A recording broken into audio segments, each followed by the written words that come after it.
Good evening students. आज हम current affairs पढ़ेंगे जो यूपी पीसीएस एग्जामिनेशन 2024 के लिए स्पेसिफिक होंगी। ओके, चलो स्टार्ट करते हैं। जो मेरा पहला टॉपिक है, Kerala based Federal Bank is listed in the income tax department TIN 2.0 platform. और नेक्स्ट उन्होंने जो लिस्ट किया है वो है payment gateway platform as the first bank. So आपको ये कुछ नेम जो है वो याद रखने हैं कि फेडरल बैंक बेसिकली लिस्ट हुआ है इनकम टैक्स डिपार्टमेंट के इस एक इनिशिएटिव में TIN 2.0 और उसके बाद पेमेंट गेटवे प्लेटफॉर्म। ओके, उसके बाद इलेक्ट्रोमैग्नेटिक रेडिएशंस देखते हैं। ये जो रेडिएशंस होती हैं न्यूट्रल होती हैं and they propagate as transverse wave and they propagate with a velocity of light and they contain energy as well as momentum। और ये जो हमारा कंसेप्ट है ना इलेक्ट्रोमैग्नेटिक रेडिएशन, ये मैक्सवेल ने इंट्रोड्यूस किया था।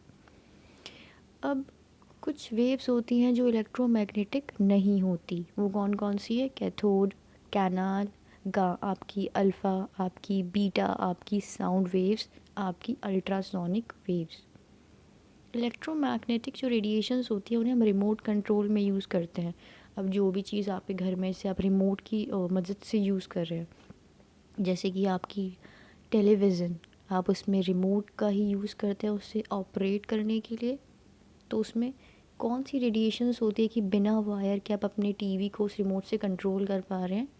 इंफ्रारेड रेडिएशन की हेल्प से।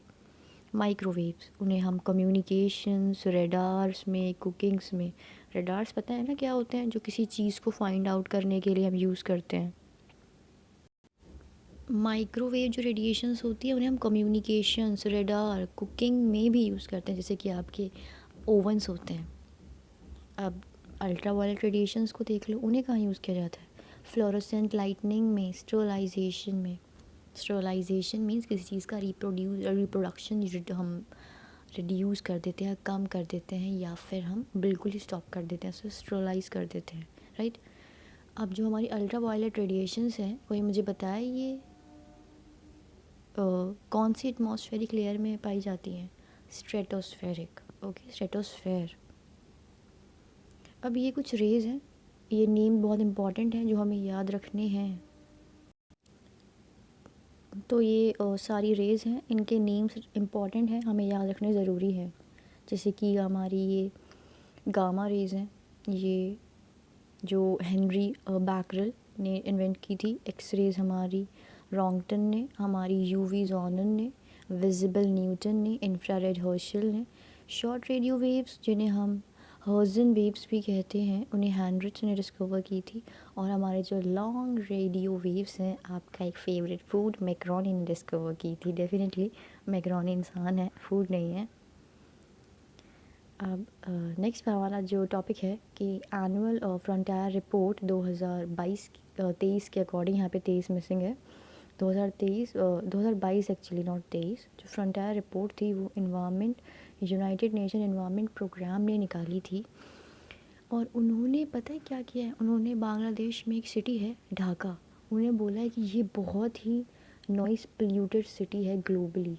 ओके, सो आपको एक तो ये याद रखना है कि रिपोर्ट ये जो है ये किसने दी है, और इन्होंने किसको बहुत ज़्यादा बहुत ज़्यादा नॉइज़ी बताया। ग्लोबली की बात हो रही है, ग्लोबली। और इंडिया की बात करें तो मुरादाबाद सबसे ज़्यादा नॉइज़ी है। Apart from that, United Nation environment programme का हेडक्वार्टर्स का है नैरोबी, केन्या में। Remember these are very important. अब ये कुछ रेंज है। इंफ्रासोनिक वेव्स की रेंज क्या होती है? 0 to 20,000 हर्ट्ज़। और ऑडिबल वेव्स की जो हम सुन सकते हैं उनकी रेंज क्या होती है? 20 to 20,000 हर्ट्ज़। और अल्ट्रासोनिक की more than 20,000 hertz. Coal miners day कब सेलिब्रेट करते हैं हम? 4 मई को। नेक्स्ट है हमारा चोकुआ राइस, जिसे मैजिक राइस भी बोलते हैं। उसे रिसेंटली असम में GI टैग मिला है। ओके, चोकुआ राइस कहाँ पे? असम में। क्या कहते हैं? मैजिक राइस भी कहते हैं। फूड एग्रीकल्चर ऑर्गेनाइजेशन एक इंडेक्स निकालता है, प्राइस राइस इंडेक्स, राइस। ठीक है। नेक्स्ट है हमारी जो कंट्री है India, it is set to host the 5th world coffee conference. कहाँ पे? बेंगलुरु में। कौन सी होगी ये 5th वर्ल्ड कॉफ़ी कॉन्फ्रेंस? हम इंटरनेशनल कॉफ़ी डे कब सेलिब्रेट करते हैं? अक्टूबर 1 को। रिसेंटली जो इंडियन साइंस कांग्रेस तो 2023 हुई है, उसकी थीम क्या है? Science and technology for sustainable development and women empowerment. ये थीम बहुत इंपॉर्टेंट है, प्लीज़ डू रिमेंबर।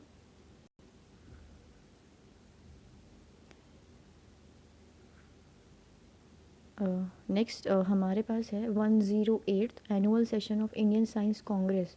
अभी मैंने आपको उसकी थीम बताई है, ये है कि वो हो कहाँ पे रहा है।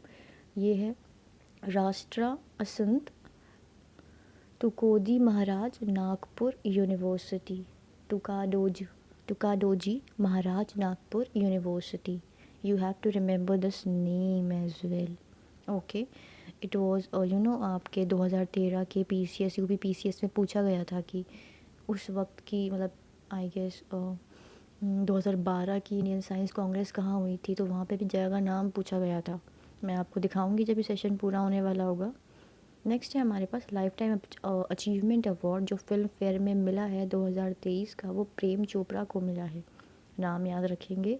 उसके बाद जो 69th हमारा जो नेशनल अवार्ड है 2023 का, वो बेस्ट एक्टर में किसको मिला है? अल्लू अर्जुन को। अल्लू अर्जुन कौन सी मूवी के लिए? पुष्पा के लिए।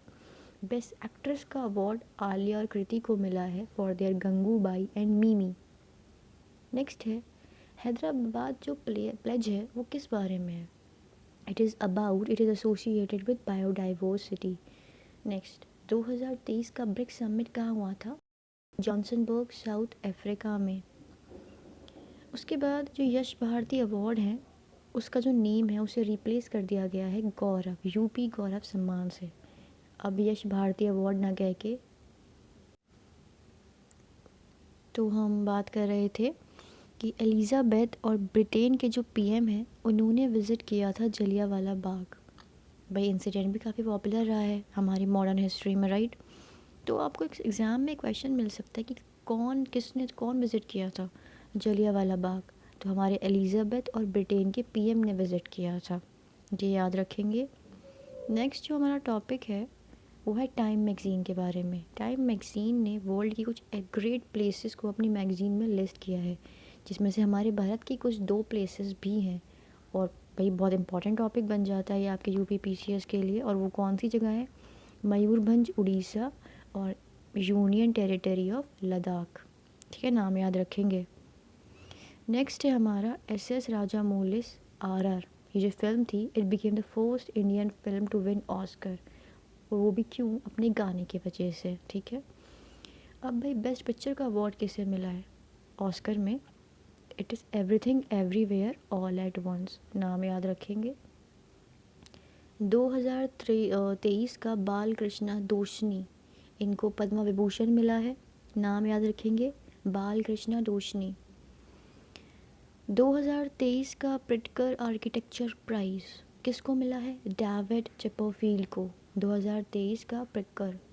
2023 का कौन सा अवार्ड? ये एक आर्किटेक्चरल अवार्ड है जिसे हम प्रिटकर अवार्ड कहते हैं, प्राइज़ कहते हैं। डेविड चिपरफील्ड को मिला है। नेक्स्ट है एक बुक है, the book called the book how PM decided. ये किसने लिखी है? नीरज चौधरी ने। दूसरी है the doctor APJ Abdul Kalam memories never die. तो doctor APJ Abdul Kalam memories never die, ये किसने लिखी है? नज़ीम मरियाकर एंड वाई हमारे यश राजन ने। ठीक है, Y S Rajan. Nazima Mariyakar and Y S Rajan, ये इन्होंने बुक लिखी है।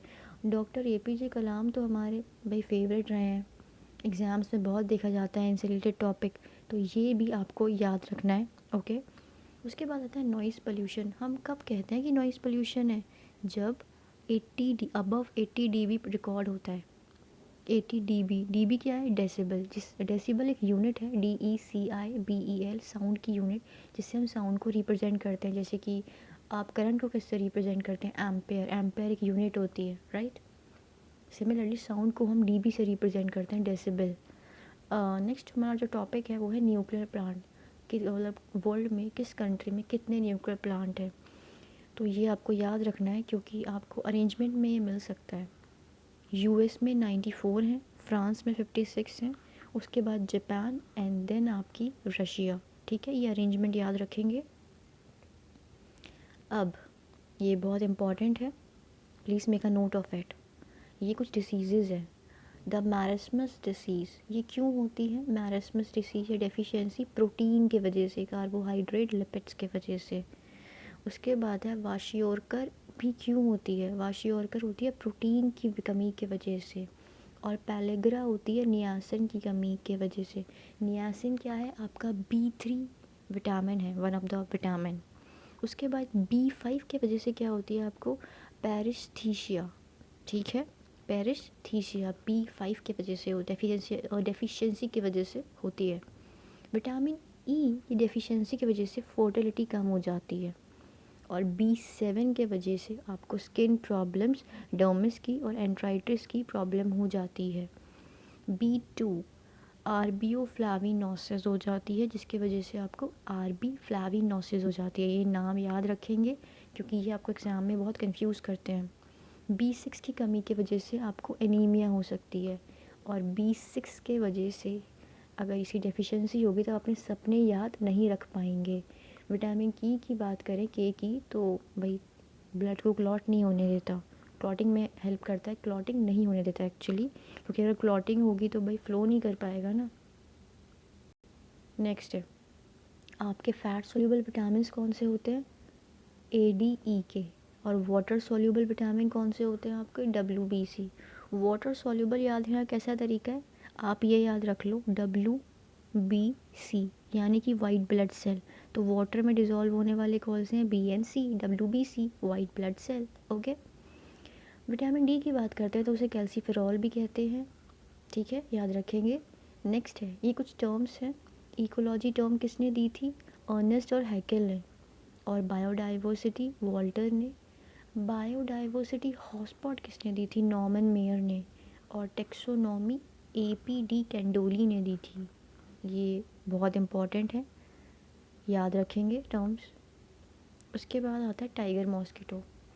टाइगर मॉस्किटो जो है वो कौन कौन सी डिसीज़ का कैरियर है? येलो फीवर कर सकता है, डेंगू, चिकनगोनिया यानी कि जीका वायरस भी, और फ्लैरियल नेमेटोड भी। ठीक है, उसके बाद दूसरी जो डिसीज़ यहाँ पे लिखी है वो है थीलोमा। द मीज़ोथीलोमा, जो कि क्यों होती है? एस्बेस्टोस की कंजप्शन की वजह से। ये याद रखेंगे। Blue baby syndrome, blue baby syndrome को हम मीथीमोग्लोबिनीमिया भी कहते हैं। ठीक है, ये भी याद रखेंगे। इसमें बेबी की जो स्किन होती है वो ब्लू कलर की हो जाती है। अब भारत स्टेज नॉर्म्स की बात करते हैं। भारत स्टेज नॉर्म 6, जिसमें सल्फर ट्रेसेस 10 ppm कर दी गई है। मतलब भाई डेफिनेटली तभी तो हमने यूज़ करना स्टार्ट किया है। 4 में क्या था? 50 ppm था, तो 50 से 10 पहुंच गया है 6 में। नाइट्रोजन हमारा डाउन हो गया 70%, और यहाँ तक कि पर्टिकुलेट मैटर भी 80% पहुँच गया है। तो ये टर्म्स हैं ना, ये आप याद रखेंगे। मध्य प्रदेश आपका खेलो इंडिया होस्ट कर रहा है 2023 का, मध्य प्रदेश याद रखेंगे। हमारे उत्तर प्रदेश में सबसे न्यूएस्ट एडिशन क्या है रामसर साइट में? Baksha. It is basically Bakisha wildlife sanctuary, Bakisha नाम याद रखेंगे। पहली लोक अदालत कैंपेन कहाँ हुई थी? गुजरात, मुंबई में। ग्लोबल फिनटेक फेस्टिवल कहाँ हो रहा है? मुंबई में। हमारी भारत की सोलर सिटी कौन सी है? कंबोइटा, याद रखेंगे। 2023 का आसियान समिट और ईस्ट एशिया समिट कहाँ हुआ था? इंडोनेशिया, जकार्ता में। और 2022 का आसियान और 2022 का जो आसियान समिट है उसको इंडिया आसियान का फ्रेंडशिप ईयर माना जाता है। तो ये भी याद रखेंगे 2022 का, 2022 जो ईयर है वो इंडिया आसियान का फ्रेंडशिप ईयर है। 2022 का आसियान और ईस्ट एशिया समिट हुआ क्या था? फेनोम, कंबोडिया में, याद रखेंगे। रिपीट की पूछे जाते हैं एग्जाम्स में। G20 2022 आपकी बाली, इंडोनेशिया में हुआ है। G7 2022 आपका जर्मनी में हुआ है। और G7 2023 आपको हिरोशिमा जापान में हुआ है, याद रखेंगे नाम, बहुत इम्पॉर्टेंट है। अब देखो, ये कुछ क्वेश्चंस हैं, ये तो मैं आपके लिए लेके आई हूँ आपको दिखाने के लिए, जो जो हमने पढ़े हैं उनके रिलेट कैसे क्वेश्चंस आते हैं यूपी पीसीएस में। अभी मैंने आपको बताया कि हम कब कहते हैं कि नॉइज़ पोल्यूशन है, 80 dB बताया था मैंने, अबव या 80 या अबव दैट। अब इलेक्ट्रोमैग्नेटिक रेडिएशन जो हम रिमोट कंट्रोल में यूज़ करते हैं, अभी हमने पढ़ा था इंफ्रारेड, ठीक है। अभी मैंने आपको बताया था कि radiation that is absorbed by ozone layer in the atmosphere. Basically शायद मैंने आपको शायद ये नहीं बताया, ओजोन लेयर जो होती है, the radiation that is absorbed by the ozone present in the atmosphere is ultraviolet. ये तो हम सब जानते हैं कि यूवी रेडिएशंस जो आती है सन में से, वो हमें उस रेडिएशन से कौन बचाता है, ओजोन लेयर बचाती है। और ये ओजोन लेयर तो ये हम पढ़ते आ रहे हैं, हमें ये याद रखना है, ठीक है। अब जैसे मैंने अभी आपको बताया था कि 69 फिल्म फेयर अवार्ड कौन जीता था, किसको अवार्ड मिला था, ऐसे यहाँ पे दे रखा है। तो अभी हमने पढ़ा फिल्म फेयर अवार्ड के बारे में। अब जैसे ब्रिक्स समिट हमने पढ़ा था 2023 का, कि कहाँ पे हुआ था, ये 2013 का पूछा हुआ है। देख रहे हो आप, क्वेश्चंस ऐसे पूछे जाते हैं। अब जैसे कि tiger mosquito which of the following is not the carrier. हमने येलो पढ़ा, डेंगू पढ़ा, चिकनगुनिया पढ़ा, पर हमने जापान नहीं पढ़ा, जापानीज इंसेफेलाइटिस नहीं पढ़ा था, ठीक है। अब हमने पढ़ा कि डिसीज़ कौन कौन सी होती हैं, कौन से विटामिन की कमी से। हमने प्रोटीन देखा, प्रोटीन की कमी से क्या होता है, कुछ वही बताया, किसी को याद है कुछ, मैरस्मस। तो देखो इस तरह क्वेश्चंस आते हैं, यूपी पीसीएस का 2013 का पेपर है। अभी हम आगे और पढ़ेंगे, लेकिन आज के सेशन के लिए बस यही। प्लीज़ लेट अस नो कि आपको सेशन कैसा लगा, इसे शेयर करें और स्टूडेंट्स की हेल्प करें, ताकि जिनके पास रिसोर्सेज नहीं हैं वो अपनी प्रिपरेशन पूरी कर सकें। Thank you so much.